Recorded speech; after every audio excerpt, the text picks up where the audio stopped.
13 जून से शुरू हुए ईरान इजराइल के बीच भीषण जंग ने अब रौद्र रूप लेना शुरू कर दिया है। अभी जंग के महज 10 दिन ही बीते हैं, लेकिन दोनों देशों के बीच लगातार हवाई हमले किए जा रहे हैं। दोनों देश एक दूसरे पर मौत का तांडव कर रहे हैं। एक तरफ जहां इजराइल ईरान को पूरी तरह से तबाह करने पर तुला हुआ है, तो वहीं दूसरी तरफ ईरान अपने वजूद की लड़ाई लड़ रहा है। हर गुजरते दिन के साथ ये जंग और भी भीषण होती जा रही है। इजराइल ने पहले ईरान के टॉप सैन्य कमांडर, फिर इसके बाद न्यूक्लियर साइंटिस्ट को अपना निशाना बनाया। इसके बाद परमाणु और सैन्य ठिकानों को निशाना बनाया। इसके जवाब में ईरान ने भी इजराइल के सैन्य और रिहायशी इलाकों पर बारूद बरसा रहा है। तो वहीं अब इस जंग में एक और देश की एंट्री हो गई है। जी हां, अमेरिका भी अब इस जंग में कूद चुका है। आखिर अब देखना होगा कि ये युद्ध कब तक चलेगा और कितने मासूमों की जान जाएगी, और इस युद्ध का आखिरकार क्या अंजाम होगा, देखिए इस खास रिपोर्ट में। युद्ध की आग में झुलस रहा मिडिल ईस्ट, नहीं थम रहा मिसाइलों बमबारी का वार। इजराइल ईरान जंग में ट्रंप की एंट्री, अमेरिका की एंट्री विश्व युद्ध की घंटी। डायलॉग और डिप्लोमेसी से निकाले हल। मिडिल ईस्ट एक बार फिर युद्ध की आग में झुलस रहा है। ईरान और इजराइल के बीच तनाव अपने चरम पर है। दोनों देशों में वार पलटवार का दौर चल रहा है। दोनों देश मिसाइलें बमबारी से एक दूसरे के प्रमुख शहरों को निशाना बना रहे हैं। दोनों तरफ से हवाई हमले बिना रुके जारी हैं। तो वहीं अब इजराइल और ईरान के बीच चल रही जंग अब खतरनाक दौर में पहुंच गई है। दरअसल ईरान इजराइल युद्ध में अब खुले तौर पर अमेरिका भी आ गया है। अमेरिका ने ईरान की 3 न्यूक्लियर साइट्स पर हमला कर दिया। इस हमले की जानकारी खुद राष्ट्रपति डोनाल्ड ट्रंप ने सोशल मीडिया पर दी है।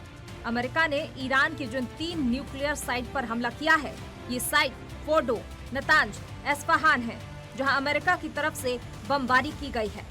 फोर्डो में अमेरिका की तरफ से बमों का पूरा पेलोड गिरा दिया गया है।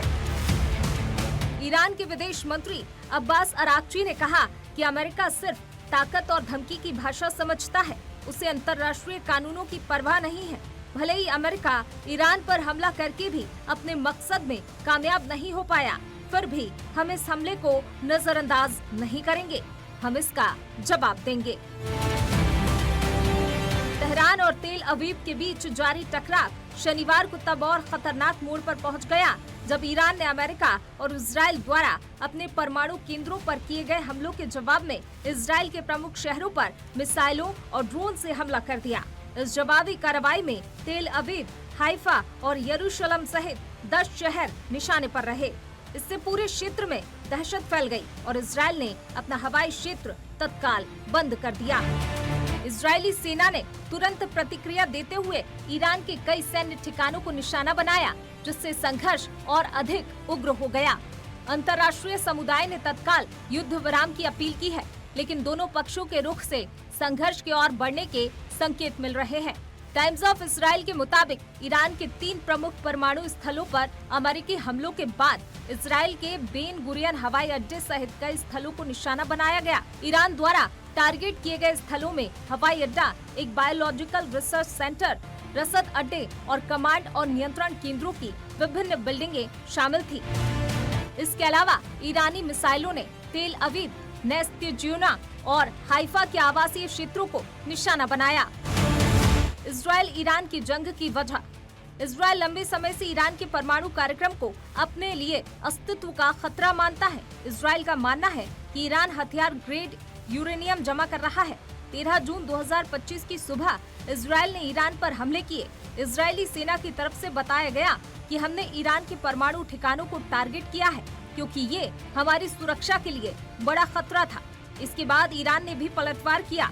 तब से दोनों देशों के बीच जंग जारी है। तो वहीं मिडिल ईस्ट में बढ़ते तनाव के बीच भारत के प्रधानमंत्री नरेंद्र मोदी ने ईरान के राष्ट्रपति मसूद पेजेश्कियान से टेलीफोन पर बातचीत की है, जहां उन्होंने क्षेत्र में सैन्य संघर्ष पर गहरी चिंता व्यक्त करते हुए तत्काल तनाव कम करने के लिए संवाद और कूटनीति का रास्ता अपनाने का आह्वान किया है। बहरहाल इजराइल और ईरान के बीच जंग का आज 10वां दिन है। इन दिनों में युद्ध के दौरान दोनों देशों को काफी नुकसान हुआ है, लेकिन दोनों देश अभी भी रुकने को तैयार नहीं हैं। आलम यह है कि दोनों देशों के बीच जारी इस जंग ने तीसरे विश्व युद्ध की आशंकाएं बढ़ा दी है। इजराइल और ईरान के बीच युद्ध विराम की संभावना कम दिख रही है और ये तनाव क्षेत्रीय अस्थिरता को बढ़ा रहा है। ब्यूरो रिपोर्ट, सच पे धड़क।